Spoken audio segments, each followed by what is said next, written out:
I recently came across a YouTube upload of an old public service announcement they used to show to high school kids back in the 1950s called Are You Ready for Marriage? And it struck me that as corny as this video seems to a modern audience, it is sort of insane that there really aren't any modern guides for normative sex and healthy loving relationships. What would be filling these roles for kids nowadays?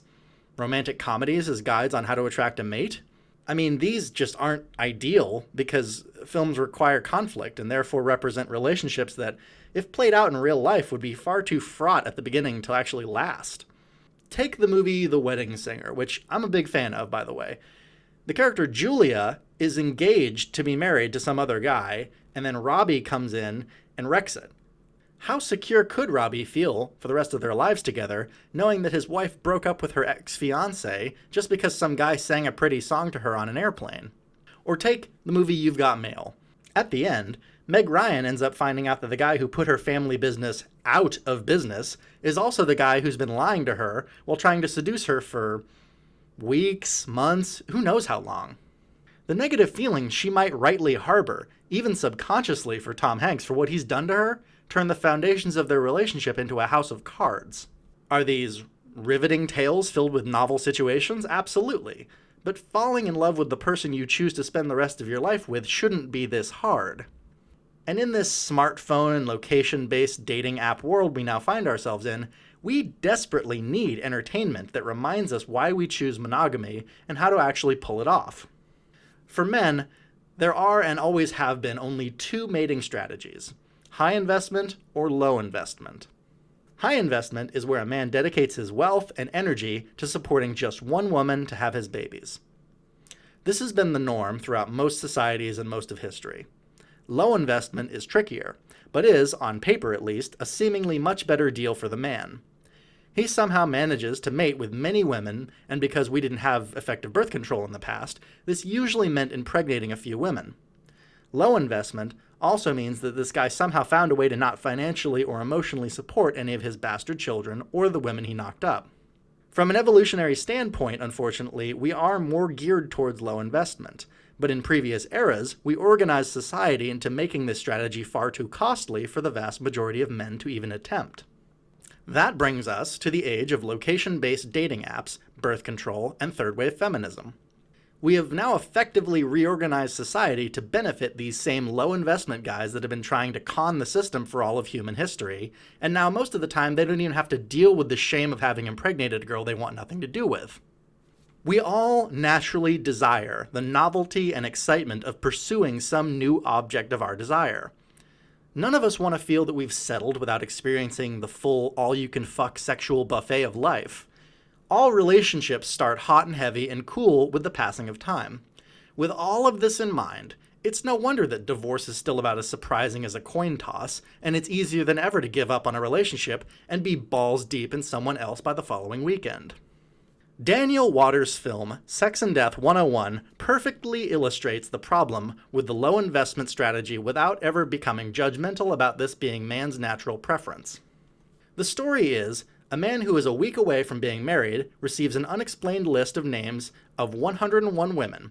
As he reviews these names, he discovers the number 1 was the girl he lost his virginity to, number 2 was the second girl he ever slept with, number 3 his third sexual partner, and on until he finds that his fiancée is only number 29 of 101 names on the list.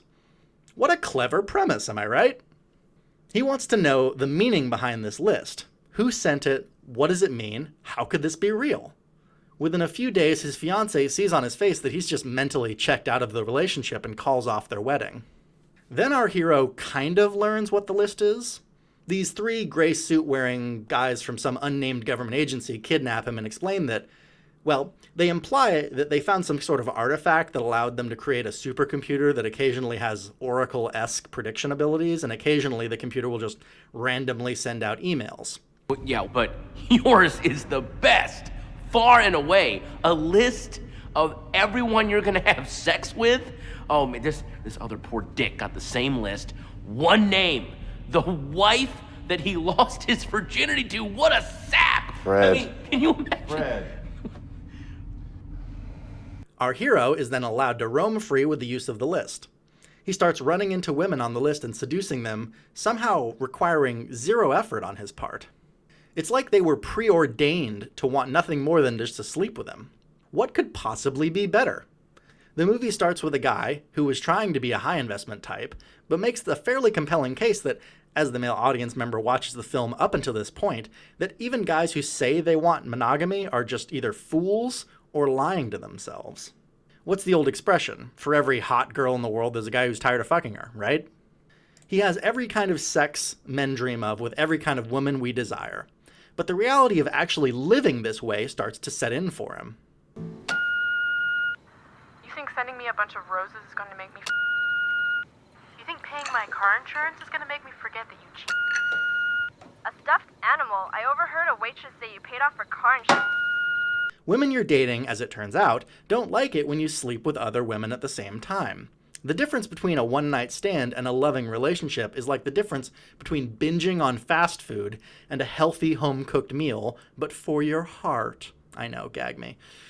But the type of women you desire to be with for more than just their hot bodies, that you actually like spending time with, admire, and care for, well, they aren't going to be very impressed with your character if you've slept with a dozen random women in the past few months.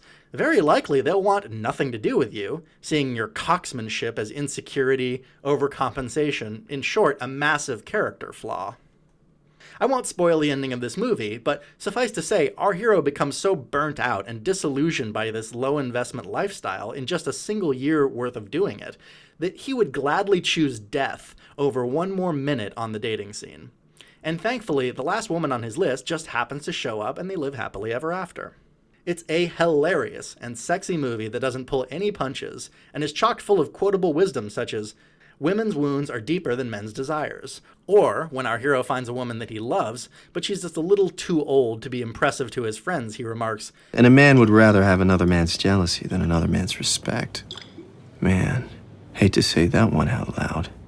Or, "Don't mock me. Miranda told me she was coming out of a bad relationship." And no one has ever had sex coming out of a bad relationship.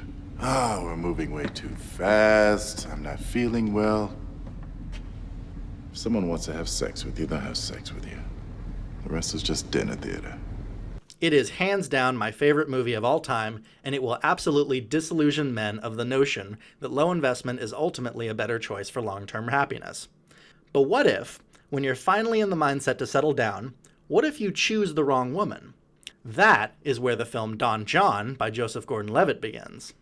Meet John, a stereotypical mid-20s Guido gym rat bartender moron. Think Jersey Shore, but for a guy who's only 5'9".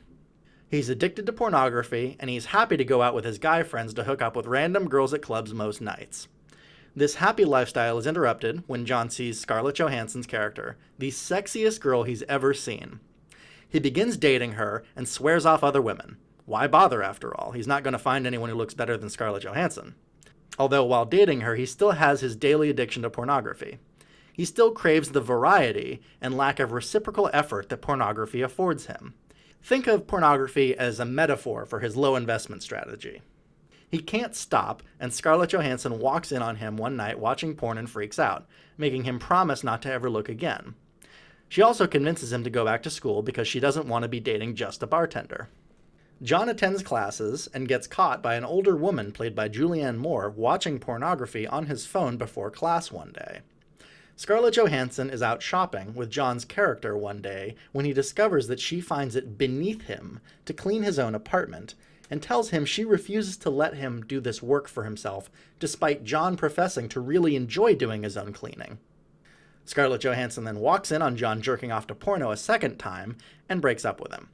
John then goes on to start dating middle-aged Julianne Moore and discovers that despite their age difference and her not being as mind-bogglingly attractive as ScarJo, he actually loves Julianne Moore's character rather than loving the jealousy everyone had for him for being with such an impossible-to-achieve hottie. Both John and ScarJo's character were just using each other as human props. She wanted a nice-looking, easily moldable Ken doll, and he just wanted a good-looking status symbol object that wouldn't try to interrupt any aspect of his low-stakes existence. He didn't want to go back to school. He didn't want to stop cleaning his own place. He didn't want to stop watching porn. The problem with her approach is that he didn't feel like she actually valued any aspect of his personality.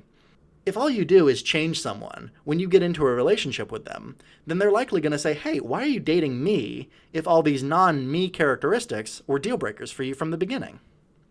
The film contrasts John's porno use with Scarlett Johansson taking him to watch several romantic comedies. In these movies, the men do anything for the women they love. Basically, the point this film is making is that John fell for the messages his culture fed him about what to look for in a mate. Hotness. Porno and romantic comedies both survive solely on unattainably attractive people imitating love and sex. But what he learns throughout the course of this film is that both messages were a lie. The jealousy of his friends towards him for being with ScarJo was worthless. Who cares what these fucking losers thought? They have lives that are less together than even John's. Who cares if John's parents don't like his new, older girlfriend who probably doesn't ever want to get married or have kids? They were the same people who were more than happy to watch him hitch his life to ScarJo, who didn't even see him as a person. What anyone else tells you about when it's time to settle down or with whom, if it doesn't make sense to you, or you're not happy, or you feel that the relationship is one-sided, then fuck what anyone else thinks. As far as the messages your entertainment sources are giving you about what healthy love and sex looks like, don't just ignore the overt and subconscious messaging they're giving you. Actively question why, and do your best to not financially support artists who are either foolish or ideologically at odds with what you know in your heart is right. Who knows what evil lurks in the hearts of men? The Shadow knows. Hi guys, Media Shadow here. I'm trying to grow the channel and hopefully get more than one video out a week. So if you like what you've seen, please give me a like, subscribe, share, or drop me some coin on Patreon. I've left a link in the description of the video. Thanks!